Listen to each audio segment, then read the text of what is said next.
everybody, and welcome to episode 2 of Live the 8 Wise Way, so you can develop better mental health, better well-being, and improve and overarchingly create a healthier, happy mind so that you can have a better quality of life. My name is Kim Rutherford. I am a psychotherapist. I'm an author.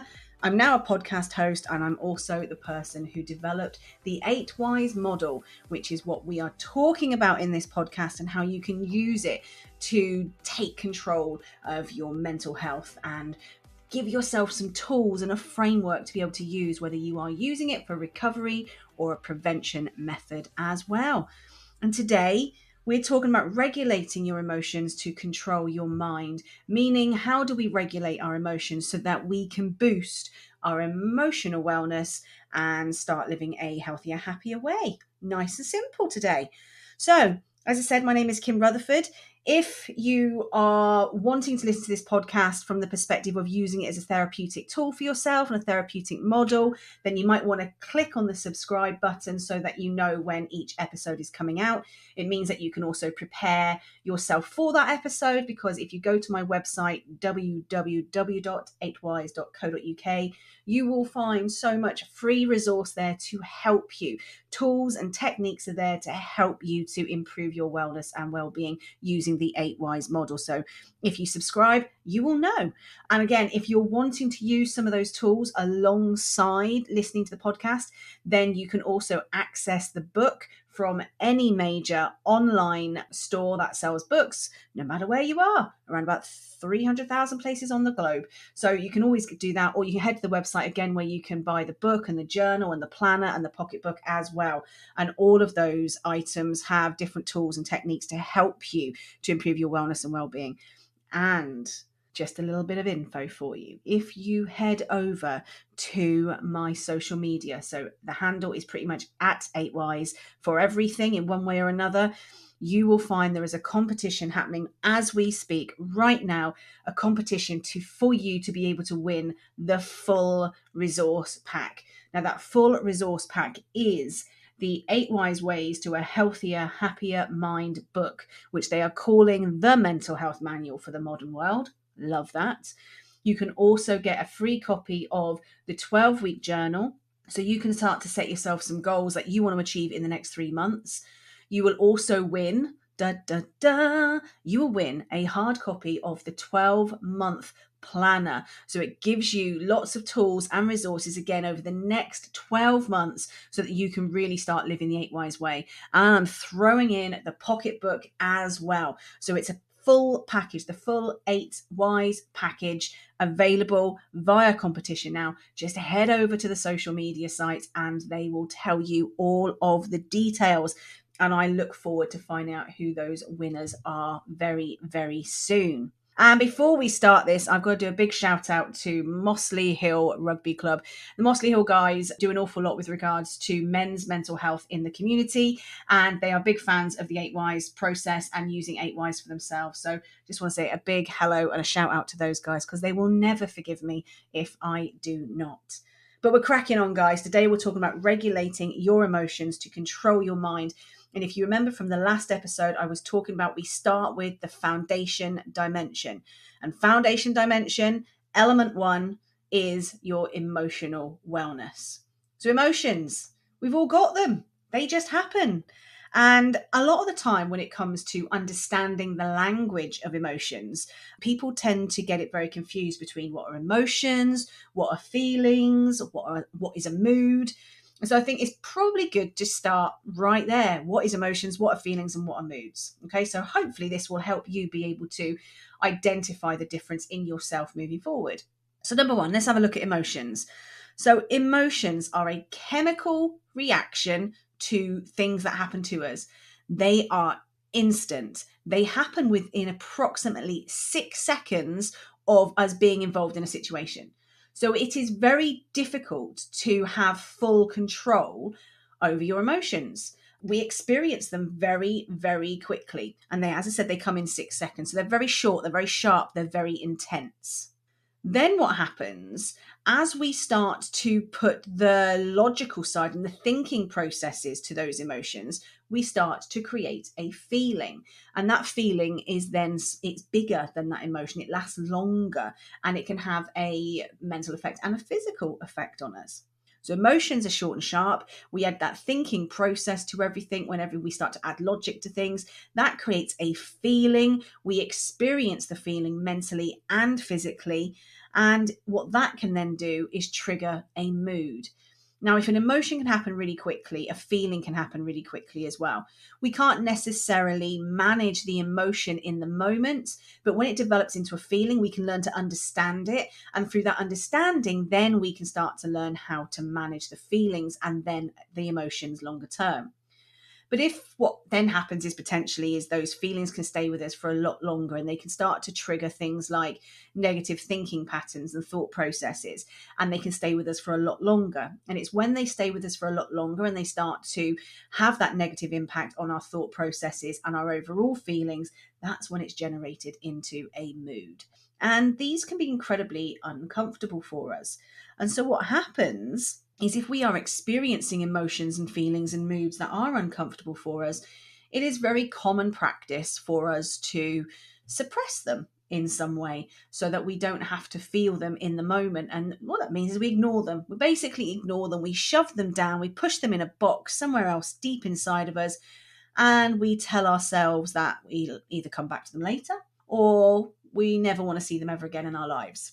And those suppressed emotions, then they just stay there dormant, waiting to be triggered. And if you remember the analogy from the previous episode, we were talking about we don't know when you pull the trigger to the mental health gun, we don't necessarily know which experiences and which memories are going to come forward, because those experiences and those memories are linked to our emotions and our feelings. And we don't know which emotions and feelings that are lying there dormant are strong enough to be triggered by a certain life event. An example of this, for example, might be if you were bullied in school. And it might have been horrific for you, but you've got to get up every day and you've got to go to school.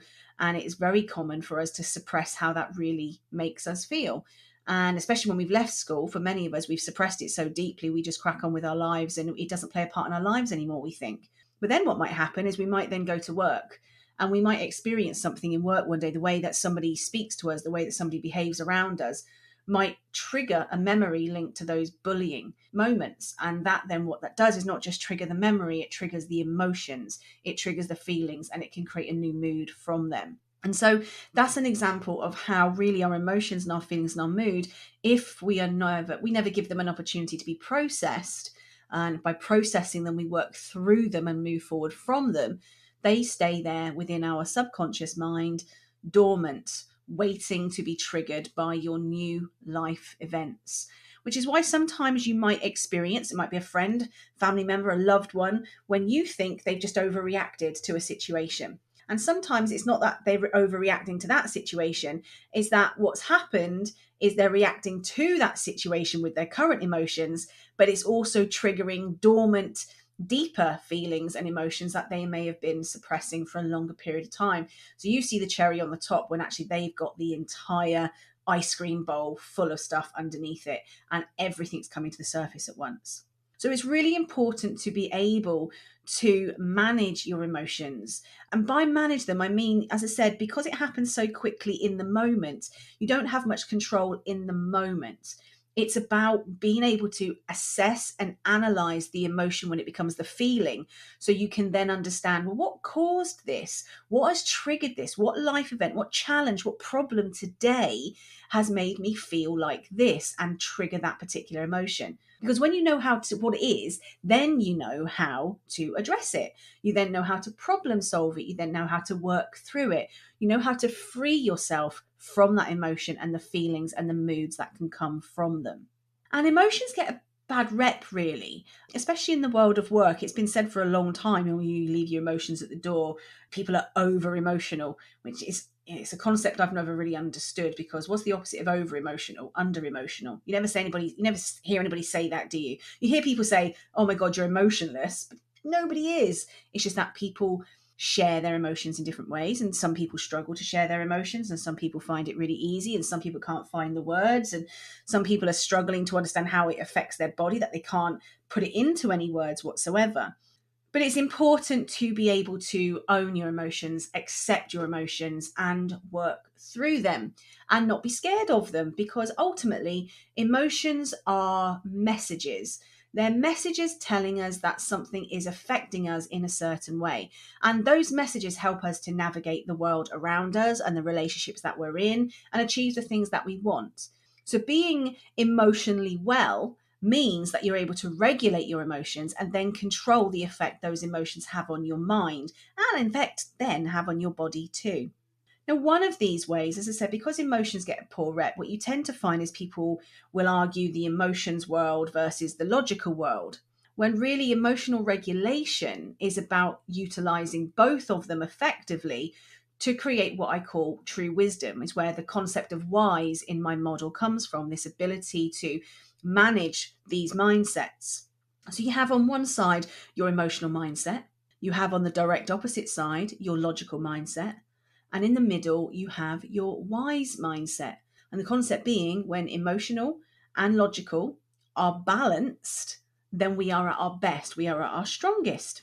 I want you to picture that in your mind right now. Picture it as a seesaw, when you would normally have two children either side pushing up and down, and that seesaw is pivoting in the middle, and each child either goes high or they go low. Now imagine on your left hand side you have one child, let's call them the emotional child, and they are representing our emotional mindset. And they're great, they've got a handle to hold on to, so if it goes too high they're okay, if it comes too low they're okay. On the opposite side you have got your logical child, representing your logical mindset. And again, this child, logical child, has the handles to hold on to. So if they go too high, they're safe. And if they go too low, they're safe. They are safe. Emotional child, logical child, very safe at either end of this seesaw. But bang in the middle is the wise child. And the wise child doesn't have anything to hold on to whatsoever.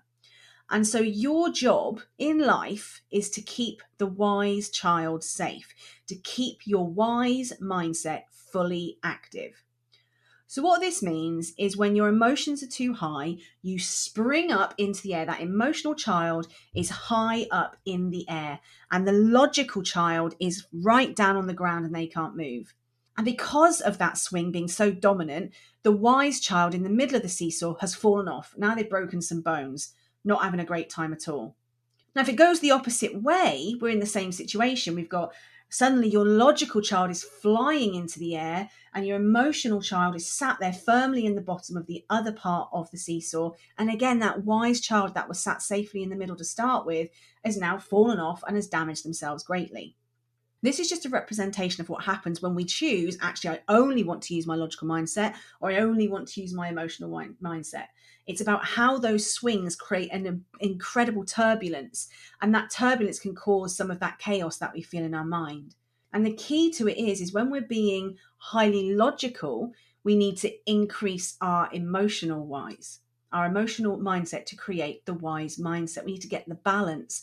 Equally, in the same way, when we find that our emotions are sky high, we need to bring in the logic in order to get that balance back. And then when we get the balance back, we then create that wise mindset again. And that's ultimately what emotional regulation is. It's about knowing that I'm not going to ignore my emotions or suppress my emotions, or in fact pretend my emotions don't exist at all and only focus on logic, because that is not healthy for our minds or healthy for our lives. But equally, I'm not going to go the other way either. And it's always about finding the balance between emotions and logic to create a wise mindset so you can navigate life effectively. Now, this is ultimately what the concept of emotional intelligence is based on, this ability to self-manage with self-awareness, knowing what we're thinking and what we're feeling so that we know what we have to do to balance that out.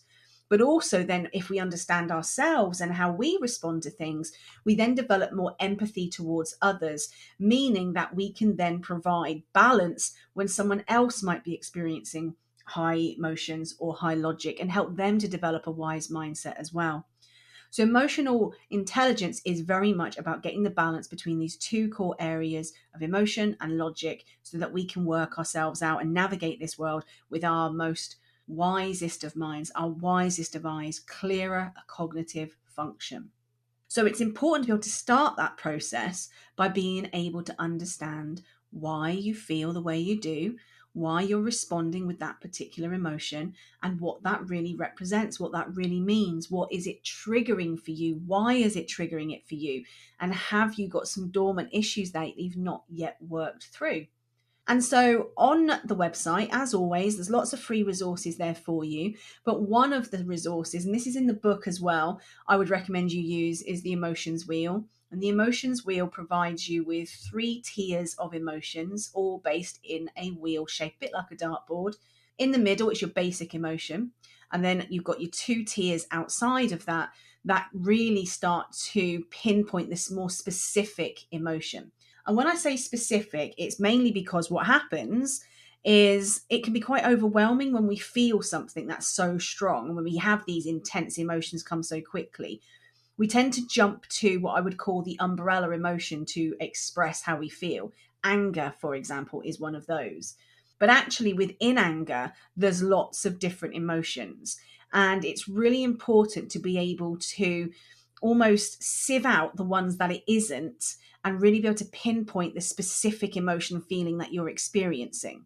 When you're able to do that, you're then able to identify the specific situation that occurred that day or that week or in that moment that has just triggered that emotion. When you know that, you can start to think of, have there been similar situations in my life where I have felt this before? Does this feeling represent something I've experienced before, or is it brand new? By doing that, what you're starting to understand is what the underlying issue is and what the underlying problem is. And then you know you need to resolve it. So, for example, if we go back to our bullying example, if you identify that somebody in the workplace has just said something to you that has made you feel like you were being bullied or has triggered old bullying experiences for you, the number one, you need to address it in the workplace sooner rather than later. And then what you need to do potentially is go and work with a therapist in order just to go through some of those old feelings and, to help yourself process what has gone on in the past and process how it made you feel so you can work through something and then be able to move forward from it as well. So that's the importance of understanding yourself well enough to know, I feel this way, this is what's causing it, and this is what I now have to do to problem solve it so it doesn't remain a dormant issue anymore and cause me problems later on down the line. So now you have got a better understanding of emotional intelligence. Another big buzzword around regulating your emotions links to the concept of resilience. So resilience all comes down to having control over yourself, which is why this episode is called Regulating Your Emotions to Control Your Mind. Because resilience is about controlling that mind so that mindset doesn't become too overwhelming, it doesn't cause you problems.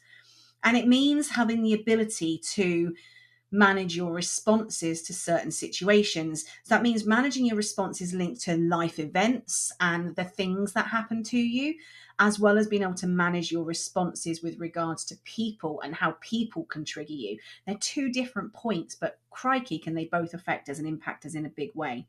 And resilience, the ability to have that control over ourselves and know ourselves so well and be able to adapt our responses and change our responses or assess, analyze, and understand our responses really helps to boost our self-esteem and our confidence. And self-esteem and confidence are 2 very different things, but they're interlinked. Self-esteem is linked to your belief system in who you are, and confidence is your belief system in what you are able to do. So they are very similar, but different, but don't get them confused. But when you have developed this concept of managing your mindset and having that wise mindset, and you've been able to develop that emotional intelligence through understanding, analyzing, assessing your emotions to identify the trigger point and problem solving the trigger point, you then are able to develop better resilience. And resilience will then help you to manage each challenging event or each challenging situation as it happens. And through that, you're then in more control. You have more control over how you're responding, how you're going to interact with people, how you're going to interact with the world. Things become a little bit less scary, and some of those more common mental health experiences, such as anxiety, suddenly become much more manageable. And we need to get them to become manageable. Because when they're not manageable and we're not having a great time, or we're feeling incredible levels of stress caused by the wide range of life events that are triggering all of our emotions, we can lead ourselves down a really dysfunctional path. And by that, I mean that we can end up generating dysfunctional coping mechanisms to manage how we feel and the emotions that we're experiencing. Now, suppression in itself is one dysfunctional coping mechanism. Hoping it's going to go away, putting it under a rock and hoping it never rears its ugly head. I wish that was the case, but it does. It will always come back. It will always come back and get you. So we know that that isn't a healthy coping mechanism. But other strong coping mechanisms that are dysfunctional for us could be turning to alcohol, turning to drugs, and if you're anything like me, mine was turning to food. My inability to regulate my emotions from a very, very, very young age meant that I found my comfort from my dysfunctional coping mechanism, which was overeating. And that overeating actually caused me a lot of issues, obesity to start with. So obviously all of the health conditions that come with obesity, and then all of the mental health conditions that come with obesity. So I was in this really, really big cycle of misery, and a lot of it was coming from this dysfunctional coping mechanism that I had developed from a very young age, from not knowing how to develop or manage my emotions, my feelings and mood.